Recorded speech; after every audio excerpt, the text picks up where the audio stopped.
L'énorme situation choc dans Elle France. Salut à vous tous, ici Jeff Rose. Bienvenue dans cette nouvelle édition du Podium qui commence maintenant. Alors donc, la créatrice de contenu française a accordé récemment une entrevue au magazine Elle France. S'il a été question de nombreux sujets, eh bien, c'est une phrase qui a retenu l'attention et qui a fait à nouveau réagir. Eh bien, en effet, la situation est la suivante. On m'attaque parce que je suis une femme racisée avec des amis homosexuels, qui a pris un peu de place dans les téléphones. Les filles comme moi ont longtemps été invisibles dans les médias traditionnels et tout ça. Une phrase qui a été, soi-disant-le, comme par exemple, très mal accueillie, et vous allez voir pourquoi certains disent que c'est de la victimisation, et d'autres parlent d'exagération, voire même certains commentaires sur Twitter viennent de personnes racisées, figurez-vous, et même des non-racisés ont critiqué ce genre de citation de la part de Lina Situation. Bref. Alors donc, autre potin en bref, alors donc c'est les potins en bref et tout ça, on va aller avec ce premier potin en bref qui est télé vidéo game dans la controverse. Alors donc, du 9 au 12 mars avait eu lieu la 8e édition de Télé Video Games, caricatif belge et tout ça. Ils ont recueilli au total 233 452 € qui ont été récoltés pour Amnesty International Belgique. Et malheureusement, même s'ils ont amassé un énorme montant, cela n'empêche pas qu'il y a eu une controverse qui a éclaté. Tout ça, un des participants, Antox Colaboy, s'est retrouvé dans l'eau chaude pour des propos qu'il a tenus dans le fumoir avec deux femmes, et je cite, qu'il ne comprenait pas pourquoi la pédophilie ou la zoophilie n'était pas rangée au même titre que l'homosexualité, voire une orientation sexuelle. Bref. L'organisateur du Télé Video Games se sont rapidement expliqués dans un communiqué et s'excusent envers les personnes qui ont été touchées et impactées par les propos d'Antox Colaboy, et de son côté, le créateur de contenu français, eh bien, lui s'explique, se défend en disant qu'il était fatigué et qu'il avait fait ça, il avait dit ses propos ça après 10 heures de stream, et certains qui ont couvert l'affaire ont avoué même que 10 heures de stream, c'est vraiment lourd, évidemment, et des fois on dit à peu près n'importe quoi. Alors donc, bref, voilà, c'est ça. Alors donc on passe au deuxième, qui est une autre controverse, cette fois-ci qui implique des Game Pro et tout ça, soupçonné de viol sur mineurs. Et tout ça, le créateur de contenu français et controversé fait l'objet de viols sur mineurs. C'est une série de tweets qui a mis en lumière plusieurs informations détaillées et troublantes et tout ça. Alors donc, en résumé, la victime avait 13 ans et The Game avait 23 ans lorsqu'ils se sont rencontrés pour la première fois. Ils ont décidé de se mettre en couple du décembre 2018 à février 2019 et tout ça.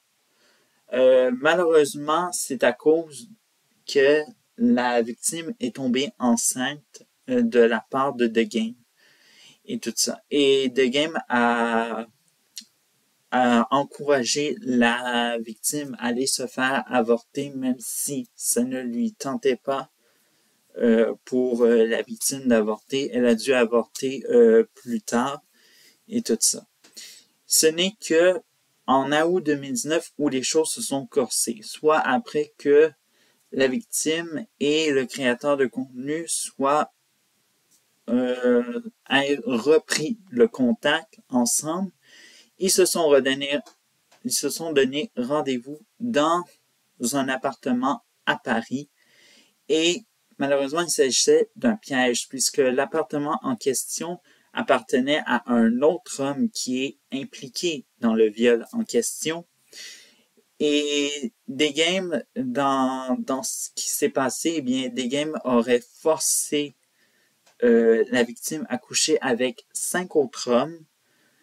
Elle a été saoulée et évidemment droguée avec du GHB et tout ça. Alors donc, c'est un petit peu troublant. Par la suite, il y a eu viol et tout ça. Suite au viol, Degame et sa bande ont totalement sali sa réputation en disant que c'était une fille facile, une pute, une prostituée. Alors donc, vous voyez un peu tous les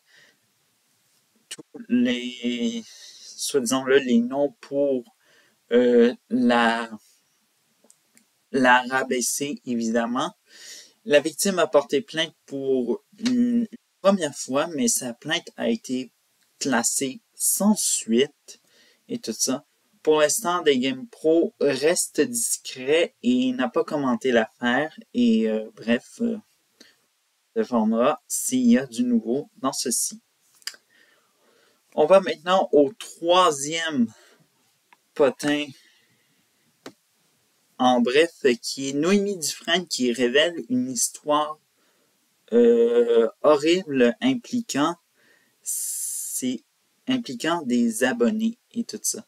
Alors donc, Noémie Dufresne était de passage au balado Prends un break et tout ça. C'était question de nombreux sujets, comme par exemple son compte OnlyFans ou encore d'autres choses qui sont en lien avec elle. Eh bien, lors d'un moment de l'entrevue et tout ça, la créatrice de contenu canadienne a levé le voile sur une histoire horrible impliquant des abonnés qui la suivaient sur Facebook.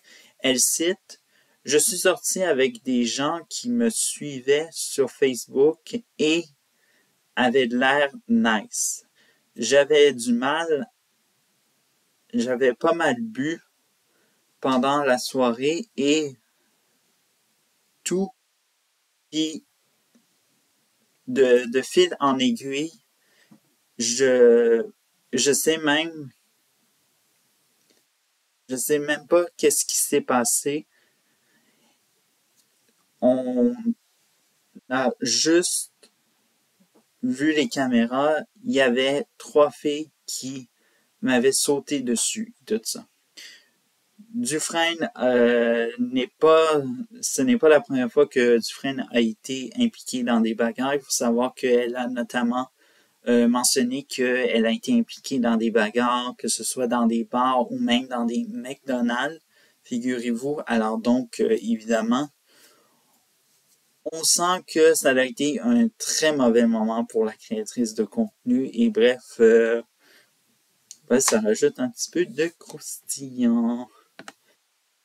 Et on termine finalement avec le 4e et dernier potin qui est Cassandra Bouchard qui partage de nouveaux détails sur son bébé. Alors donc quelque chose de plus positif. Alors donc la créatrice de contenu canadienne, comme vous le savez, est enceinte de son premier enfant et Bouchard ne cesse de partager des éléments de sa grossesse, comme par exemple dans sa 2e vidéo dessus sa grossesse, qui a pour titre « Mon journal de grossesse 2e trimestre » et tout ça. Elle a révélé dans ceci des détails qui sont très comme par exemple, elle est enceinte d'une fille et bien sûr, elle n'a pas révélé le prénom et tout ça. Alors donc, il faudra peut-être attendre au moment de l'accouchement pour le savoir. Bon, voilà, c'est tout ce qui conclut cette édition d'Hypotine.